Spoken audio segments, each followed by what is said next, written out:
नमस्ते students, ये video आपके लिए बहुत हेल्पफुल होने वाला है बिकॉज ये वीडियो में मैं आपको प्रयोग नाम का जो कंसेप्ट है हिंदी के पेपर में वो सिखाने वाला हूँ. ठीक आहे. तर आपण आता बघूया नक्की प्रयोग हा काय प्रकार आहे आणि हा कन्सेप्ट तुम्हाला पेपरमध्ये साधारण 2 मार्कासाठी विचारला जातो. लक्षात घ्या, तुम्हाला पेपरमध्ये फक्त प्रयोग ओळखण्यासाठी येतो. तर तुम्हाला सर्वात आधी प्रयोगाची नावं माहिती असणं गरजेचं आहे, कारण तुम्हाला ते नावच तिकडे उदाहरण वाचून लिहायचं आहे. तर कोणता प्रयोग हा कधी होतो हे आपल्याला या व्हिडिओमध्ये शिकायचं आहे. तर आपल्या टॉपिकचं नाव आहे प्रयोग. उदाहरण वाचावं, कृती करा. विद्यार्थी पाठ्यपुस्तक आवडीने वाचतो. वाक्यातील क्रियापदातील धातू हा जो प्रकार आहे हे तुम्हाला पेपरमध्ये नाही येणार आहे.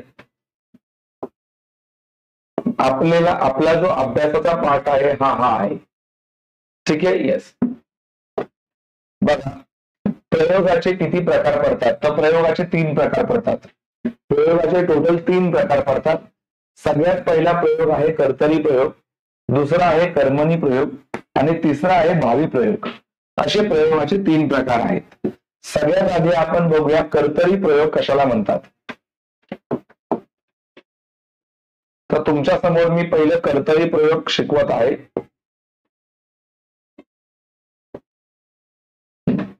कर्तरी प्रयोग. तर कर्तरी प्रयोगामध्ये काय असतं? तुम्हाला कर्ता बदलायचा असतो. सगळ्यात आधी आपल्याला वाक्यामधला कर्ता, कर्म, क्रियापद ही गोष्ट समजली पाहिजे. तुम्हाला कर्ता बदलायचा आहे आणि कर्ता बदलल्यामुळे जर क्रियापद बदलत असेल तर त्याला कर्तरी प्रयोग म्हणतात. पुन्हा एकदा बोलतो वाक्य. जर कर्ता बदलल्यामुळे जर क्रियापद बदलत असेल तर त्याला कर्तरी प्रयोग असं म्हणतात. दाखवतो. आता वाक्य बघा काय आहे. समीर चित्र रंगवतो. याच्यामध्ये तुम्हाला माहिती आहे रंगवतो हे क्रियापद आहे, चित्र हे कर्म आहे आणि समीर हा कर्ता आहे. ठीक आहे. येस. तर कर्तरी प्रयोग कसा ओळखायचा? तर तुम्हाला जो कर्ता दिलेला आहे ना तो कर्ता आपल्याला बदलायचा. त्या कर्ता बदलल्याच्या नंतर जर आपलं क्रियापद बदलत असेल तर तुम्ही म्हणायचं की हा कर्तरी प्रयोग आहे. तर त्यांनी दिलेला कर्ता काय आहे? समीर. आपण समीर हा पुल्लिंग आहे, आपण स्त्रीलिंग केलं. त्या ठिकाणी आपण वापरलं स्वाती, म्हणजे एखाद्या मुलीचं नाव वापरलं. तर स्वाती चित्र रंगवतो असं तर नाही होणार. स्वाती चित्र रंगवते म्हणजे वरती रंगवतो हा शब्द होता आणि खाली रंगवते असा शब्द आला. याचा अर्थ कर्ता बदलल्यामुळे क्रियापद काय झालं? बदललं. मग जर कर्ता बदलल्यामुळे क्रियापद जर बदलत असेल तर त्या ठिकाणी कर्तरी प्रयोग होतो. पुन्हा एक एक्झाम्पल. मुलगी सूचना फलक वाचते. आता मुलगी हे एक वचन आहे, आपण पुन्हा कर्ता बदलला. आता मुलगीच्या जागेवरती आपण अनेक वचन लिहिलं, इथे लिंग बदललं, इथे आपण वचन बदलतोय. तुम्ही लिंग बदलून पण बघू शकता, वचन बदलून पण बघू शकता. काहीही बदला पण कर्ताच बदला. मग जर कर्ता बदलल्यामुळे जर तुमचं क्रियापद बदलत असेल तर मात्र कर्तरी प्रयोग होणार. बघा, मुलगी सूचना फलक वाचते. त्या ठिकाणी लिहिलं मुली. तर मुली सूचना फलक वाचते असं नसतं. मुली सूचना फलक वाचतात. वरती होतं वाचते, आता आलं वाचतात. म्हणजे तुम्ही पुन्हा बघताय कर्ता बदलल्यामुळे हा कर्ता आहे आणि कर्ता बदलल्यामुळे आपलं क्रियापद काय होतंय? बदलतंय. म्हणजे पुन्हा या ठिकाणी तुम्हाला बघायचंय कर्तरी प्रयोग होतं. कर्तरी नावातच आहे. कर्तरी कर्तरी कर्तरी म्हणजे कर्ता. कर्ता बदला. कर्ता बदलल्यामुळे जर क्रियापद बदलत असेल तर त्याला कर्तरी प्रयोग म्हणायचं. आम्ही शाळेत जातो. बघा, आम्ही शाळेत जातो. आता आम्ही हा कर्ता आहे. आता आम्हीच्या जागेवरती आपण लिहिलं त्या. तर त्या शाळेत जातो असं नाही येणार. त्या शाळेत जातात. वाक्य वाचा. वाक्य वाचल्यानंतर कसं येणार? त्या शाळेत जातो नाही, त्या शाळेत जातात. म्हणजे पुन्हा आपण काय बदलला? कर्ता. आणि कर्ता बदलल्यामुळे आपलं क्रियापद काय होतंय? बदलतंय. म्हणजे तुमच्या लक्षात आली असेल गोष्ट की जर कर्ता बदलल्यामुळे जर क्रियापद बदलत असेल तर त्याला कर्तरी प्रयोग असं म्हटलं जातं. आपण पुढचा प्रयोग बघूया. पुढच्या प्रयोगाचं नाव आहे कर्मणी प्रयोग. आता तुमच्या लक्षात आलंच असेल. आता कर्मणी प्रयोगामध्ये काय असेल, कर्ता नाही बदलायचा, म्हणजे कर्ता बदलायचा नाहीये, कर्म बदलायचे. जर कर्म बदलल्यामुळे जर क्रियापद बदलत असेल तर त्याला कर्मणी प्रयोग असं म्हटलं जातं. आता आपण बघूया कर्म बदलून. हे कर्म म्हणजे काय रे, ज्याच्यावरती क्रिया झाली आहे त्याला कर्म म्हणतात. केशवने सदरा खरेदी केला. बघा, खरेदी करणं ही क्रिया आहे, म्हणजे हे क्रियापद आहे. त्यानंतर सदरा हे कर्म आहे आणि केशव हा कर्ता आहे. आता कर्ता बदलल्याने काय फरकच पडणार नाही. समजा इथे मी लिहिलं असतं केशवच्या ऐवजी मी लिहिलं असतं सारिकाने. सारिकाने सदरा खरेदी केला, म्हणजे क्रियापद सेम राहत आहे, म्हणजे कर्ता बदलल्याने काही फरक नाही पडत. म्हणजे जर कर्ता बदलल्याने क्रियापद बदलत नाहीये म्हणजे हा कर्तरी प्रयोग तर नाहीच असणार. मग आता आपण कोणत्या प्रयोगाकडे जाणार, कर्मणी. कर्मणीचा गुण काय मी म्हणलो, कर्म बदलल्याने क्रियापद बदलतं. आता आपण समजा इथं लिहिले विजार, विजारच्या ऐवजी तुम्ही साडी लिहिणार आहे, साडी. आपण कर्म बदललं तर केशवने साडी खरेदी केली. बघा, साडी.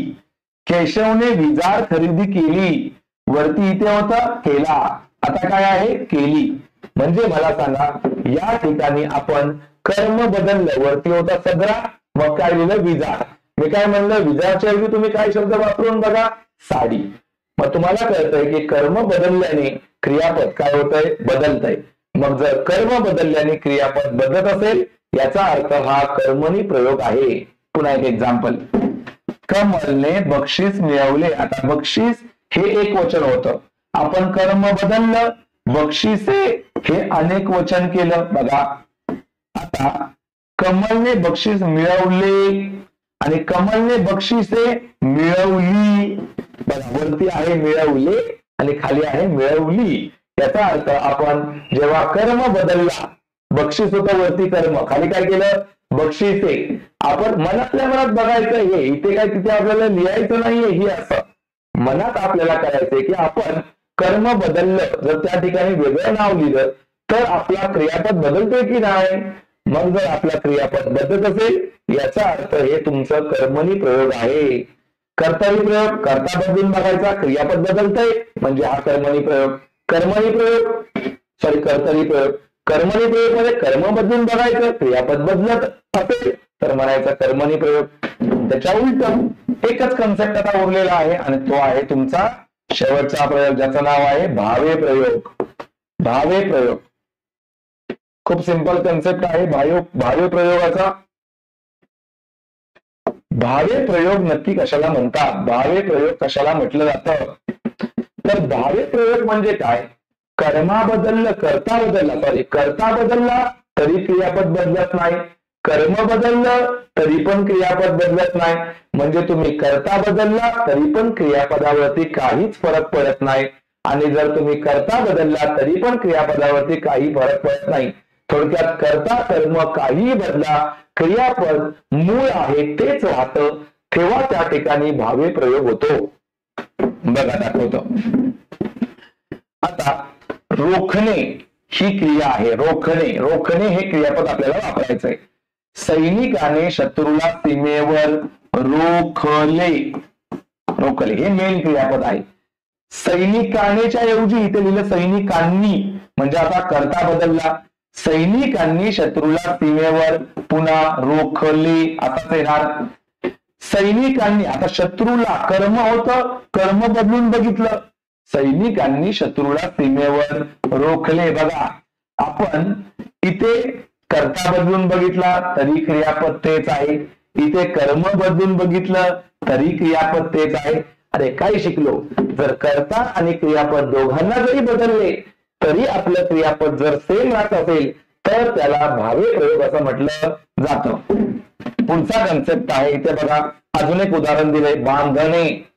आता बांधणे म्हणजे बांधले. श्रीधर पंतांनी बैलांना बांधले. बघा, हे आपलं क्रियापद आहे, बांधले. आता श्रीधर पंत हा कर्ता आहे, तिथे सुमित्रा लिहिलं म्हणजे कर्ता बदलला.